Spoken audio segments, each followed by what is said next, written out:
Dans le début du christianisme, justement, par rapport à ce numéro 364 là, du catéchisme, il insiste là-dessus, parce qu'au début du christianisme, ce n'était pas si clair. Le début du christianisme s'est beaucoup appuyé sur Platon. Or, Platon, ça vous rappelle des souvenirs plus ou moins anciens, des souvenirs de votre terminale, c'est-à-dire hier, n'est-ce pas? Eh bien, Platon, l'ami Platon, qu'est-ce qui se passait? C'est que l'ami Platon, il pensait qu'au fond, le vrai monde, c'était le monde des idées. Mais quand il dit idées, ce n'est pas des concepts, il y avait un monde des idées, mais les idées étaient plus vraies que le monde matériel. Et le philosophe devait contempler ce monde des idées, s'élever, s'extraire de son corps pour contempler le monde et le redonner ensuite à ceux qui étaient sur Terre. Donc, et évidemment, du coup, on peut évidemment faire de la comparaison avec la dimension chrétienne, et beaucoup de chrétiens, à commencer par saint Augustin, étaient néo-platoniciens, c'est-à-dire qu'ils disaient, c'est vrai, la vérité n'est pas de ce monde, la figure de ce monde passe. Ce monde matériel passe. Mais le vrai monde est ailleurs. Nous sommes, c'est saint Paul qui dit, ne savez-vous pas que vous êtes citoyens des cieux? Mais par rapport à ça, l'Église n'a pas retenu cette position-là, curieusement. Elle a dit, non, c'est dans notre corps aussi, nous sommes à l'image et à la ressemblance de Dieu. Parce qu'on est en fait en loi d'incarnation. L'incarnation, le fait que Dieu ait pris notre nature humaine, et dans notre nature humaine, il y a le corps. Alors c'est vrai qu'on peut se dire, c'est un peu curieux que une religion qui défend le corps, par exemple, qui prône l'incarnation, en même temps, c'est un peu des contradictions, il ne faut pas avoir peur de le dire, mais en même temps, ait eu un regard si négatif sur le corps pendant des années et des siècles. Parce que, justement, derrière ça, l'idéal de vie chrétienne, c'était la vie monastique. Saint Paul dit aussi, ceux qui brûlent, pardon mesdames, ceux qui ne peuvent pas se retenir, qu'ils prennent femme, mais les autres, les parfaits, voilà, qui se consacrent dans le célibat et la chasteté pour toujours. C'est intéressant, mais il faut tenir et le Concile Vatican II a rappelé justement la vocation au mariage comme une vraie vocation à la sainteté. C'est pas que la vocation monastique qui est la vocation à la sainteté. Mais derrière ça, c'est aussi un regard positif sur le corps. Je pense que pour nous, on doit beaucoup, alors c'est pas le sujet d'aujourd'hui, mais on doit beaucoup à la théologie du corps de Jean-Paul II.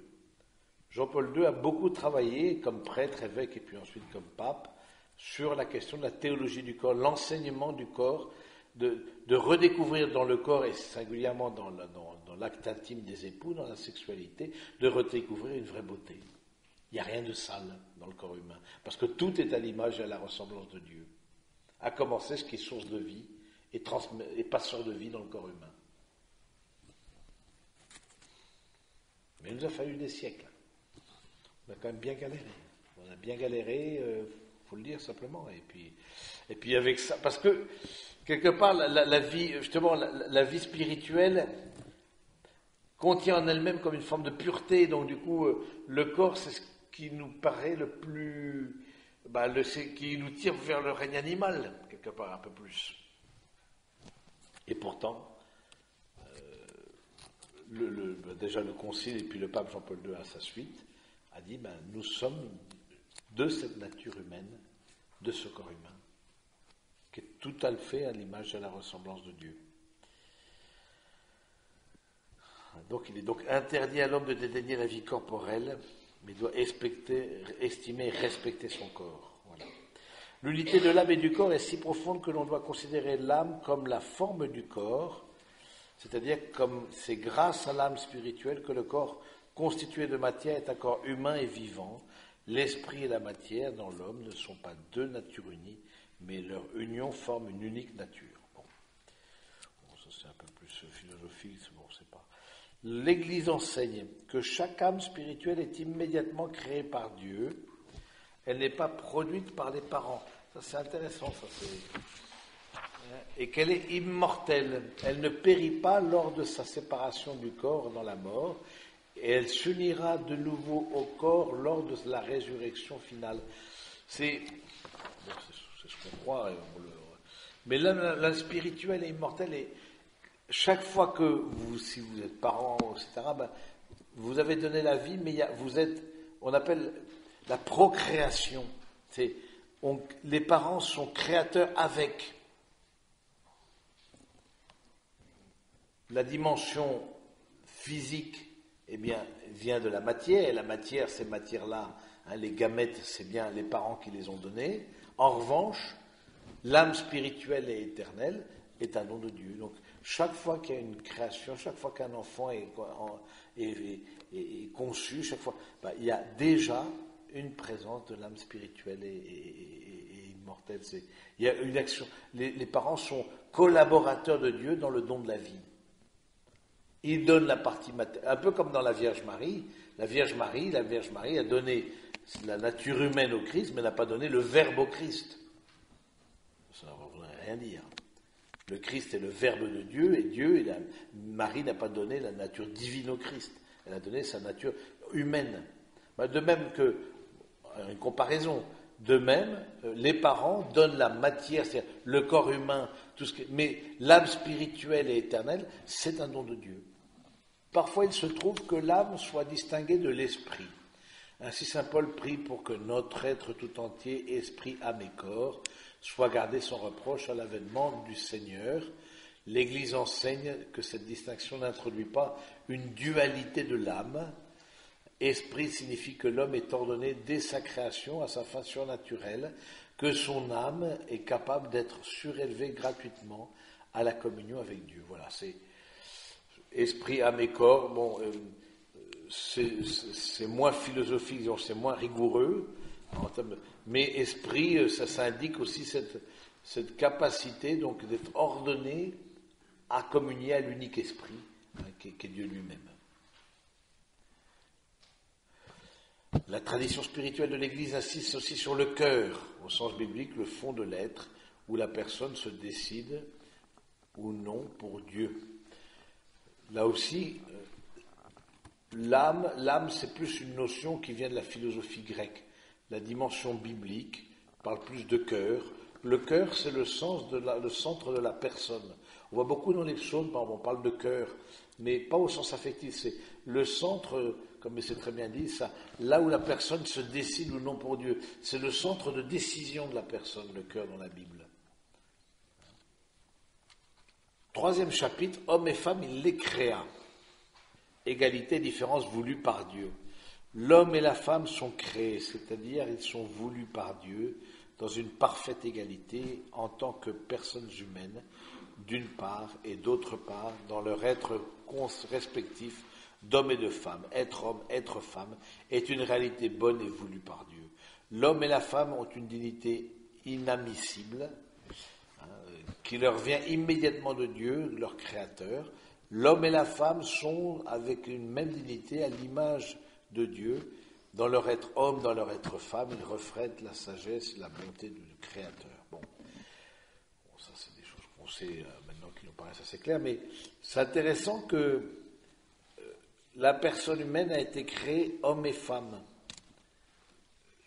Quelque part, dans cette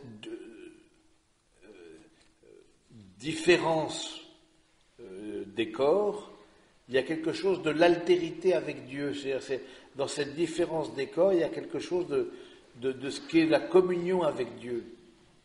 Et du coup, c'est intéressant pour nous de méditer sur le fait que être à l'image de Dieu, homme et femme, c'est vraiment une même nature et donc une même dignité, mais en même temps une dualité, c'est-à-dire une différence. Une manière d'être au monde qui est différente, parce que les corps sont différents, et les corps disent la personne. C'est ça, c'est Jean-Paul II qui a beaucoup insisté. Le corps n'est pas simplement un amas de matière, le corps dit la personne. Et donc avoir contact avec le corps de l'autre, c'est avoir contact avec la personne de l'autre. Et il dit aussi de façon aussi très belle, c'est le corps dit de façon visible, disons, comment on dit ça, le corps dit de façon visible ce qui est invisible, que ce soit pour l'amour des époux ou même Dieu qui se révèle en Jésus-Christ. C'est-à-dire que le corps de Jésus révèle l'amour du Père, de même l'union des corps des époux révèle l'amour des époux. Donc le corps a une vocation, mais dans la distinction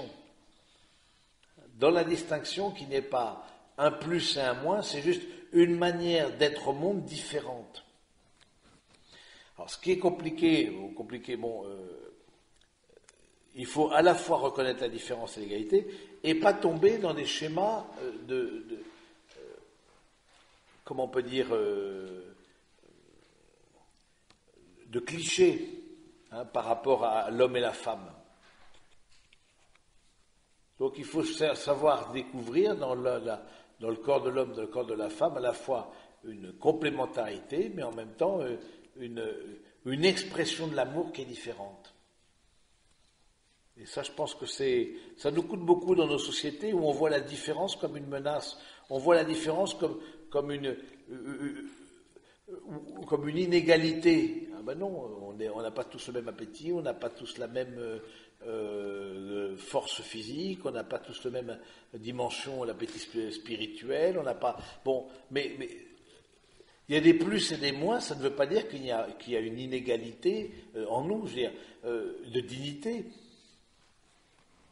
Et je pense que là, dans cette parole de Dieu, justement, il a sacré être homme et femme, eh bien, ça nous dit quelque chose de Dieu lui-même. L'union des deux dit seul l'homme ou seule la femme n'est pas complètement ressemblancé. Homme et femme, il les créa, à son image, il les créa. Homme et femme.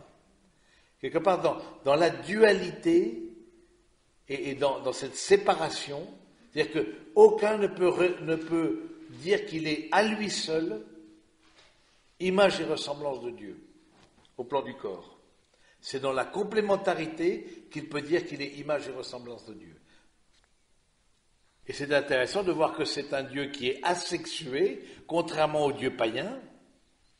Les dieux païens, en fait, les dieux païens, les mythologies païennes, on reproduisait dans le monde transcendant ce qu'on voyait ici. Alors, il y avait des dieux hommes, il y avait des dieux femmes, il y avait des déesses, il y avait des dieux, etc. Or, pas du tout. Dans le Dieu de la Bible, c'est un Dieu qui est asexué, c'est pas un Dieu qui est ni homme ni femme, Dieu est esprit. Mais il veut se révéler dans cette dualité, dans cette complémentarité, dans cette séparation de l'homme et femme. Il veut dire quelque chose de lui-même. Dieu n'est aucunement à l'image de l'homme, il n'est ni homme ni femme, Dieu est pur esprit, c'est le 370, en lequel il n'y a pas de place pour la différence des sexes, mais les perfections de l'homme et de la femme reflètent quelque chose de l'infinie perfection de Dieu, celle d'une mère et celle d'un père, d'un époux. Voilà, chacun est amené à dire quelque chose de Dieu à sa manière. Numéro 371. Créés ensemble, l'homme et la femme sont voulus par Dieu l'un pour l'autre. La parole de Dieu nous le fait entendre par divers traits du texte sacré. Il n'est pas bon que l'homme soit seul, il faut que je lui fasse une aide qui lui soit sortie. Aucun des animaux ne peut être ce vis-à-vis de l'homme. La femme que Dieu façonne de la côte tirée de l'homme, qui l'amène à l'homme, provoque de la part de l'homme un cri d'admiration, une exclamation d'amour et de communion. C'est l'os de mes os, la chair de ma chair. L'homme découvre la femme comme un autre moi de la même humanité. C'est très beau ce récit de la création. Il y a deux récits de la création de l'homme et de la femme et de la création générale. Mais justement, je pense que c'est le deuxième récit, c'est intéressant de voir au fond que et Dieu présenta à l'homme toute la création et il ne vit aucune aide qui lui soit sortie. Aucune aide avec laquelle il puisse vivre cette dimension de personne. On ne peut pas vivre une dimension de communion avec un animal. Nous avons un chien qui est Toby, qui est même très pieux puisqu'il suit le chapelet. Puis maintenant on a un chat aussi qui nous a rejoint récemment. Mais bon, il ne peut pas faire son entrée en communauté, sinon nous serions pléthores. Mais il n'y a pas cette dimension de don. on ne peut pas rentrer dans une communion, et on peut qu'être triste que de voir des personnes qui ne vivent qu'avec un chien et un chat, parce que la personne est faite pour la personne n'est pas faite pour l'animal. Alors c'est bien des animaux domestiques, c'est très bien, on est pour, mais à leur place. À leur place. Et du coup, il tire de la côte, du côté, c'est-à-dire du côté de la côte d'Adam, comme on dit, de son désir de communion, du côté du cœur, il tire l'épouse. L'épouse, c'est celui qui va emmener l'époux plus loin dans son désir d'exprimer son désir de communion, d'exprimer sa capacité d'aimer. Et on voit bien que l'homme a bien du mal à exprimer ça, son intériorité, ses sentiments, ce qu'il ressent, etc., etc. Et l'épouse va être là pour aider l'homme. Il lui faut une aide. C'est intéressant. Il n'est pas dit à la femme qu'il lui faille une aide. N'en tirez pas orgueil, mesdames, mais restez dans l'humilité. Mais il n'est pas dit. Il est dit de l'homme qu'il lui faut une aide. C'est intéressant. C'est quelque part la dernière créée, c'est la femme.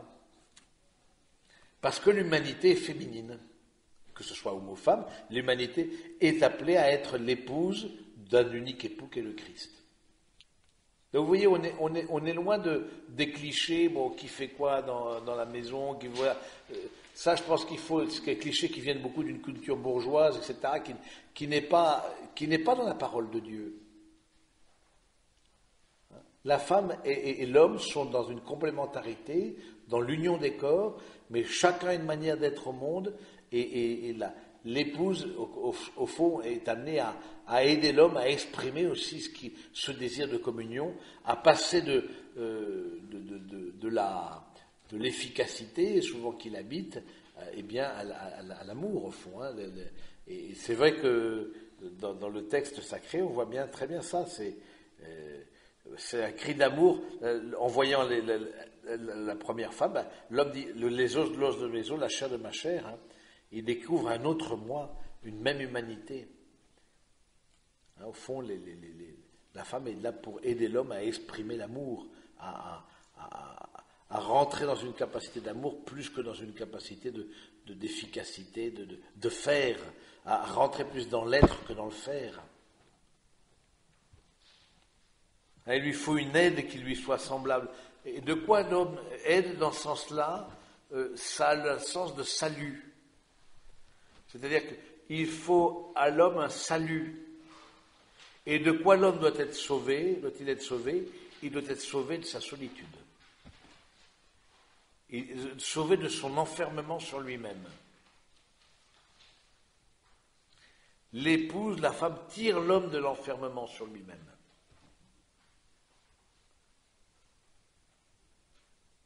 Elle a cette mission de provoquer en lui l'amour.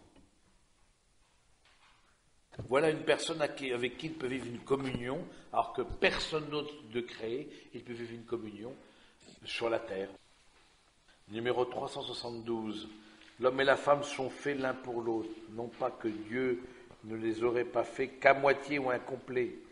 Il les a créés pour une communion de personnes en laquelle chacun peut être une aide pour l'autre. Parce qu'ils sont à la fois égaux en tant que personne, os de mes os, et complémentaires en tant que masculin et féminin. Dans le mariage, Dieu les unit de manière qu'en formant une seule chair, ils puissent transmettre la vie humaine. Soyez féconds, multipliez, emplissez la terre.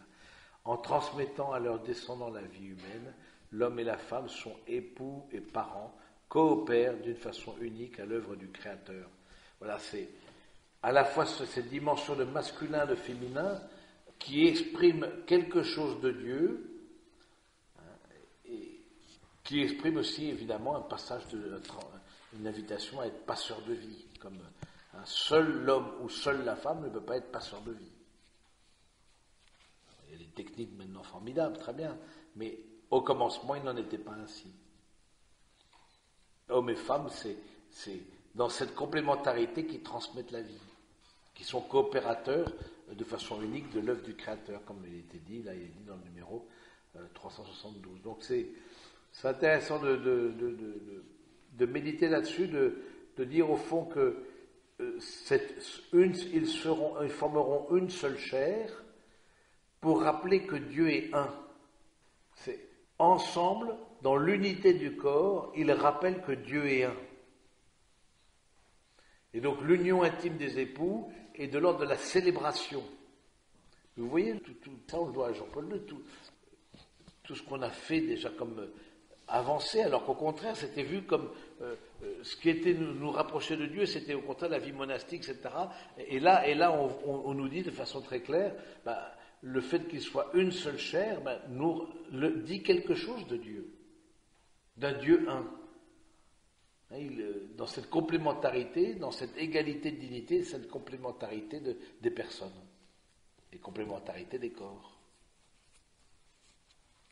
C'est pour ça que le mariage, contrairement à certaines lois récentes, mais le mariage, l'homme et la femme, pourquoi? Parce que dans le mariage chrétien, ils sont signes, l'homme et la femme, d'un Dieu qui est un. Et ensemble, ils sont signes de l'unité de Dieu. Alors combien le vivent, j'en sais rien. Non, beaucoup n'en sont pas là au niveau de leur foi, mais quand on accompagne des couples qui sont vraiment chrétiens, etc., hommes et femmes, quand ils se préparent au mariage, c'est dans leur oui l'un à l'autre, ils redisent cette unité de Dieu, ils redisent l'unité dans laquelle ils ont été créés. Dans le dessein de Dieu, numéro 373, l'homme et la femme ont la vocation de soumettre la terre comme intendant de Dieu. Cette souveraineté ne doit pas être une domination arbitraire et destructrice.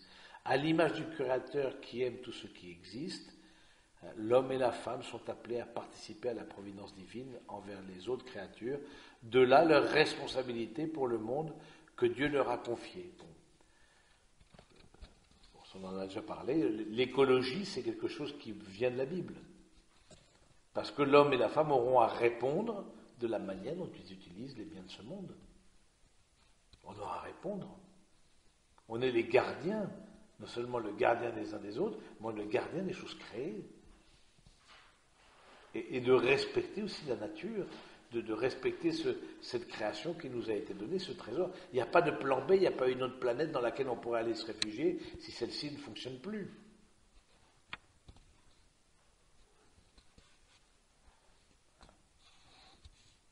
Donc ils ont vocation de soumettre la terre. C'est vrai que quelque part, la création n'est pas achevée. C'est intéressant, la création n'est pas achevée. L'homme et la femme ont ensemble la vocation de continuer la création, d'embellir la création, de travailler sur le créé, de découvrir les lois de la physique, de la nature, etc., de faire fonctionner leur intelligence sur le créé, tout en respectant cette dimension de création. Donc, bien sûr que la question d'embellir la création, cultiver, la protéger, tout ça, tout ce travail que Dieu a confié à l'homme et à la femme, à percer les secrets de la nature. Il n'y aura pas tout donné comme ça, tout cuit. Il y a tout un travail, il y a une responsabilité, mais tout en étant des serviteurs de cette nature. On est serviteurs de la nature. Le pouvoir, dans l'Évangile et puis dans la Bible, le pouvoir est un service d'abord. C'est vrai qu'on a un certain pouvoir, on peut dire, un arbre, tac, on peut le tronçonner, à une vache, on peut la tuer, la transformer en beefsteak, etc. Mais d'accord, mais ce pouvoir-là, est-ce qu'on le met au service de la nature? Est-ce qu'on le met au service de la création? Et donc, est-ce qu'on respecte les lois de la nature?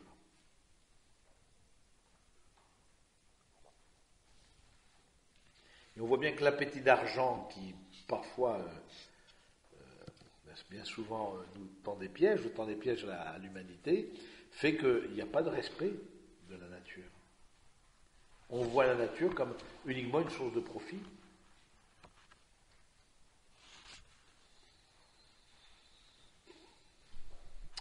Numéro 4, l'homme au paradis. Intéressant ça. Le premier homme n'a pas seulement été créé bon, mais il a été constitué dans une amitié avec son Créateur et une harmonie avec lui-même et avec la création autour de lui, telles qu'elles sont. Elles ne seront dépassées que par la gloire de la nouvelle création dans le Christ. l'Église en interprétant de manière authentique le symbolisme du langage biblique, à la lumière du Nouveau Testament et de la tradition, enseigne que nos premiers parents, Adam et Ève, ont été constitués dans un état de sainteté et de justice originelle. Cette grâce de la sainteté originelle est une participation à la vie divine. Voilà. Au commencement, Adam, il y a eu une création. Alors c'est un peu mystérieux. Est-ce qu'il y a eu un seul couple qui a été créé? Est-ce que c'est plusieurs couples? Est-ce que c'est un couple qui a été créé et qui vient du monde animal et à qui Dieu a insufflé l'âme spirituelle et immortelle? Toute la loi de l'évolution aussi, ça se pose là. Comment ça s'est fait? Bon, j'y étais pas et vous non plus.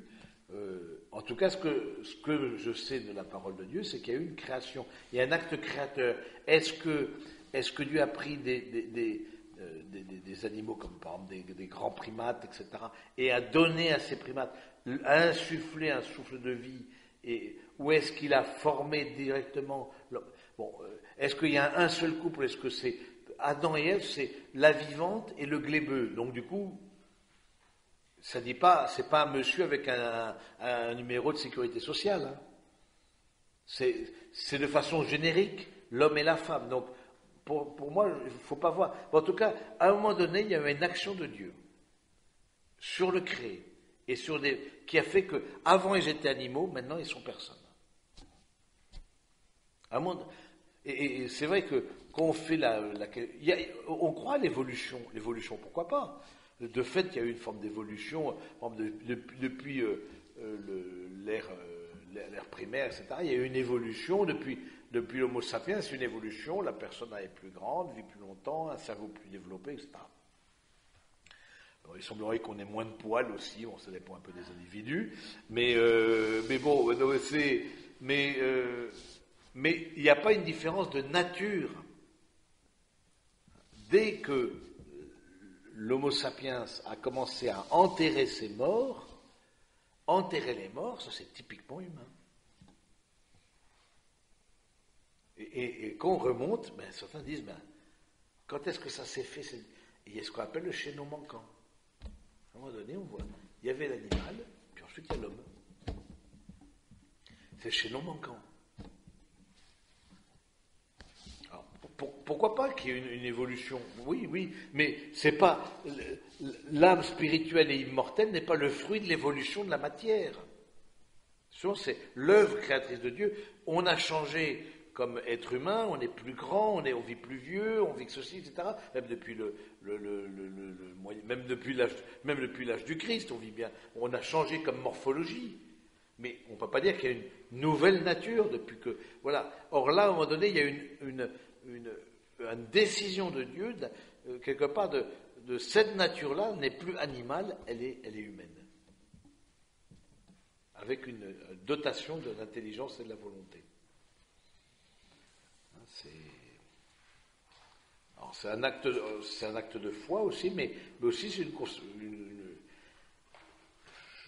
c'est une constatation que font les scientifiques, de dire, c'est vrai que quand on remonte, on ne s'explique pas à quel moment on peut dater nos premiers parents, mais comment est-ce que ça s'est fait, ce saut?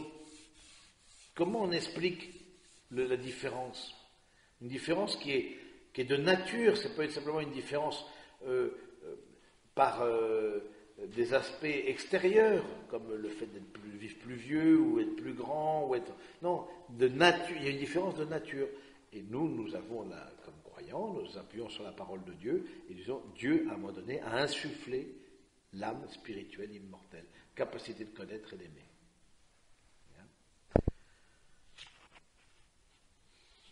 Par le rayonnement de cette grâce.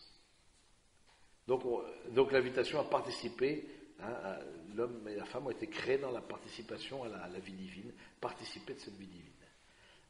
Par le rayonnement de cette grâce, toutes les dimensions de la vie de l'homme étaient confortées, tant qu'il demeurait dans l'intimité divine. L'homme ne devait ni mourir, ni souffrir. L'harmonie intérieure de la personne humaine, l'harmonie entre l'homme et la femme, enfin l'harmonie entre le premier couple et toute la création, constituer l'état appelé de justice originelle.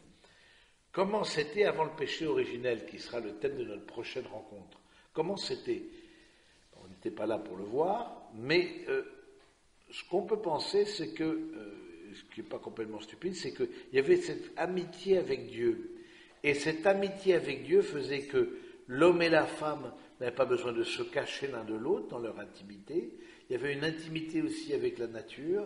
Il y avait une connaissance, ce qu'on appelle les dons préternaturels. Peut-être vous avez entendu ce mot-là, un mot un peu compliqué. L'homme et la femme, en union avec Dieu, avaient une connaissance de la nature qui lui avait été donnée par le Seigneur. On voit ça, par exemple, dans la vie des saints. Par exemple, à Saint François d'Assise,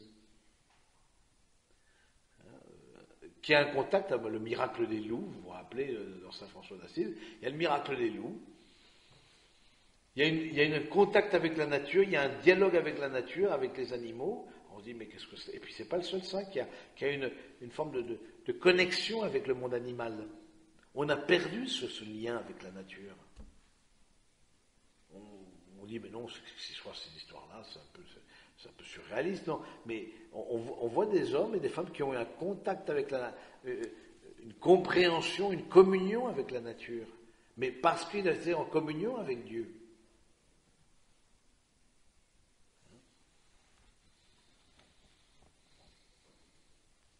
La maîtrise du monde que Dieu avait accordée à l'homme dès le début se réalisait avant tout chez l'homme lui-même comme maîtrise de soi. L'homme était intact, ordonné dans tout son être, parce que libre de la triple concupiscence qui le soumet au plaisir des sens, à la convoitise des biens terrestres, à l'affirmation de soi contre les impératifs de la raison.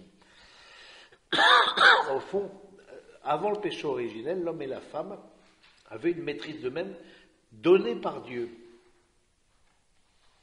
Il n'y avait pas de combat spirituel, parce qu'on était simplement en amitié avec Dieu et on recevait de Dieu toutes les lumières qu'il fallait pour nous diriger. Et voilà, et on verra avec le péché originel la fois prochaine, voilà comment, à la suite du péché originel, au contraire, il y a eu une séparation de l'homme et de la femme, des hommes entre eux, Caïn et Abel, séparation d'avec la nature. Comme la séparation d'avec Dieu a tout cassé. Et pour retrouver l'union de tout, il faut remonter d'abord à la source, s'unir avec le Seigneur. Le signe de la familiarité avec Dieu, c'est que Dieu le place dans le jardin. Pour y cultiver le sol et le garder. Le travail n'est pas une peine, mais la collaboration de l'homme et de la femme avec Dieu dans le perfectionnement de la création visible. C'est toute cette harmonie de la justice originelle prévue comme pour l'homme par le dessein de Dieu qui sera perdue par le péché de nos premiers parents. Voilà, donc c'est intéressant en tout cas de se dire que Dieu, c'est intéressant, il l'a placé dans un jardin, là aussi, et où est-ce qu'est mort le Christ, si ce n'est dans un jardin? C'est des parallèles qui sont intéressants, c'est plus symbolique, mais Dieu lui a confié la famille, il y a une familiarité avec Dieu qui fait qu'il le place dans un jardin pour cultiver le sol. Le travail n'est pas vu, n'est pas vu comme quelque chose de pénible. Avant le péché originel n'est pas vu. C'est après le péché originel que Dieu maudit le sol, il ne maudit pas le travail. On regardera ça ensemble la prochaine fois, mais il ne maudit pas le travail. Au contraire, c'est que l'homme et la femme sont en collaboration pour perfectionner la nature. C'est être avec l'autre. On travaille main dans la main avec le Seigneur. Donc il n'y a ni souffrance, c'est le paradis terrestre, ni souffrance, ni mort, parce que la mort, on n'est pas fait pour la mort, ni opposition, il y a de cette communion avec Dieu rejaillit une communion en général partout. Voilà ce que je voulais vous dire sur cette question de création de l'homme et de la femme. Alors, est-ce que vous avez des questions? Oui.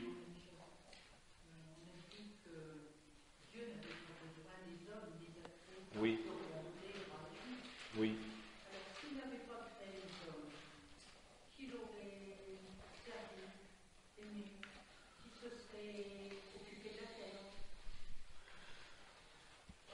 S'il n'avait pas créé l'homme, qui l'aurait aimé, servi? Bon, il n'a pas besoin d'être aimé et servi.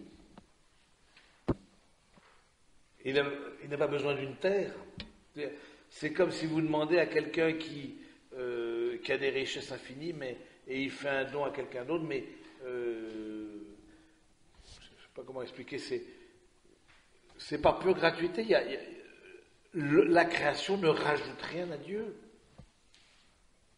Ça, par définition, parce que sinon ce ne serait pas Dieu. Si on pense un Dieu, quel qu'il soit, on pense une plénitude. On pense quelque chose qui est achevé, qui est complet, on ne va pas aller venir compléter Dieu, ça ne voudrait rien dire. C'est juste une émanation de son amour.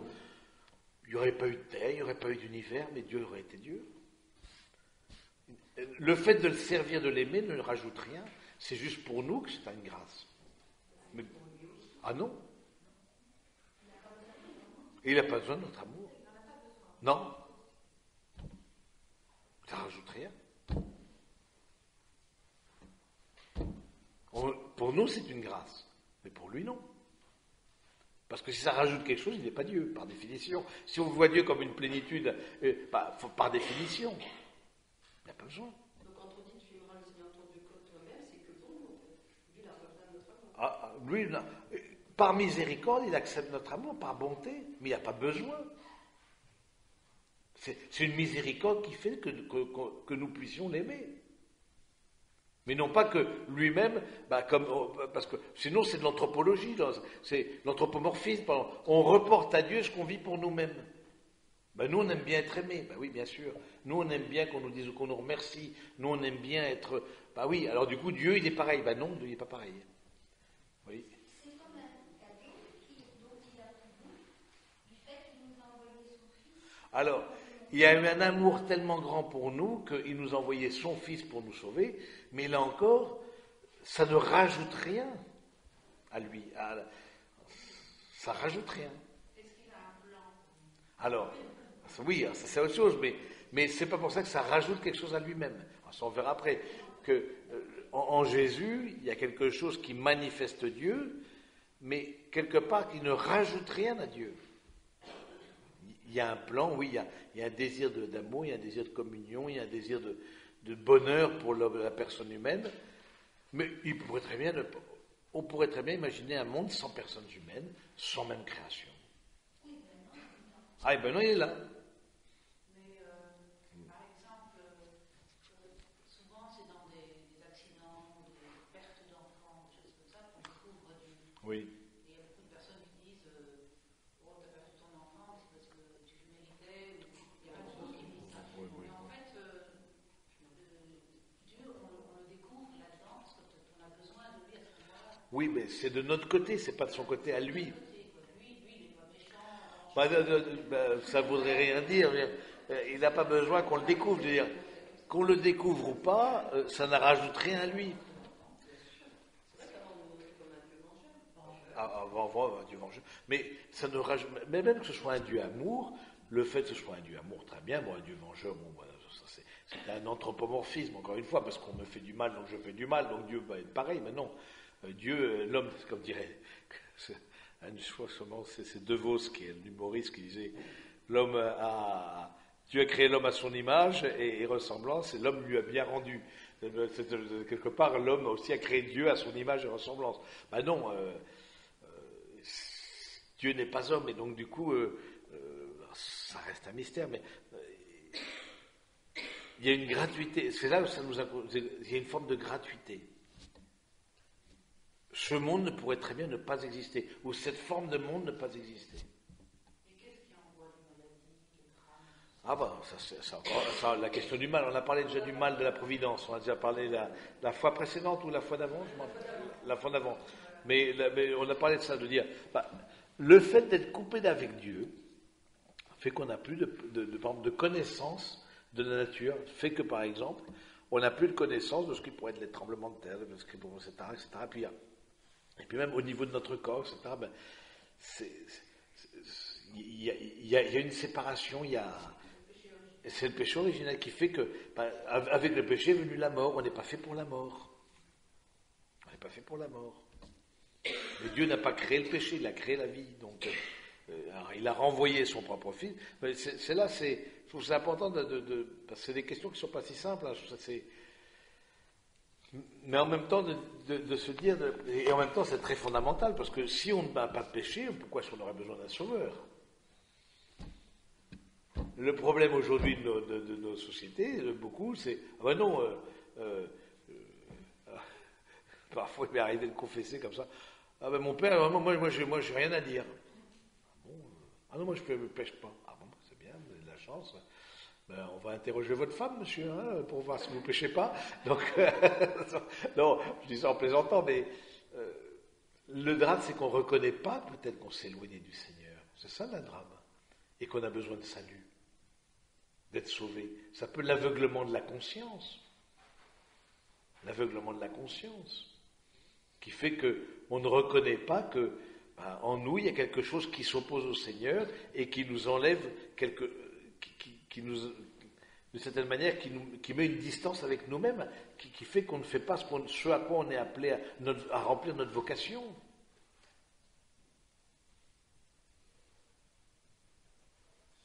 Oui. Un grand mot dans la religion, c'est le pardon. Oui. Comment se fait-il que Dieu n'ait pas pardonné à Adam et Ève? Alors, intéressant. Alors, est-ce qu'ils ont demandé pardon? Il ne l'est pas dit.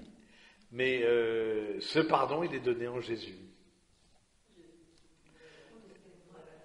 Hein, il est donné en Jésus, ce pardon, il est en donné. Alors, on va pas, c'est la prochaine fois, donc il faut pas, c'est la saison 3, là, donc il faut pas me casser la baraque, là. Me cassez pas la baraque, parce que là, ensuite, c'est la saison 2, là. Mais bon, j'aurais plus rien à dire après, donc du coup, oui, tu voulais dire quelque chose? Oui. Ah, la pomme, il n'y a pas de pomme. Bon, on verra, ça c'est la saison 3, donc il n'y a pas de pomme. Non, à aucun moment j'ai vu une pomme, ça c'est un truc des lumières. Parce que il y a aussi la liberté. Il y a la liberté qui... parce qu'on a l'image et la ressemblance. Parce qu'on n'est pas des marionnettes. On pourrait regretter de ne pas être des animaux. L'animal ne pêche pas. On dit, oui. Comment? Mais ils étaient libres. Mais on peut très bien être regretté de ne pas d'avoir été créé humain. Ah non, mais c'est une possibilité. Pourquoi est-ce avant le péché, on n'était pas des animaux, on est bien d'accord. Mais on s'est dit, mais pourquoi est-ce qu'à un moment donné, Dieu a créé cette image et cette ressemblance? Pourquoi il nous a donné cette responsabilité? Si on était guidé par le simple instinct, ce serait tellement agréable. On ne serait pas en train de faire des haltes spirituelles, par exemple. Bon. Eh bien, mesdames, d'autres questions, mais il ne faut pas déborder sur l'autre saison. Hein.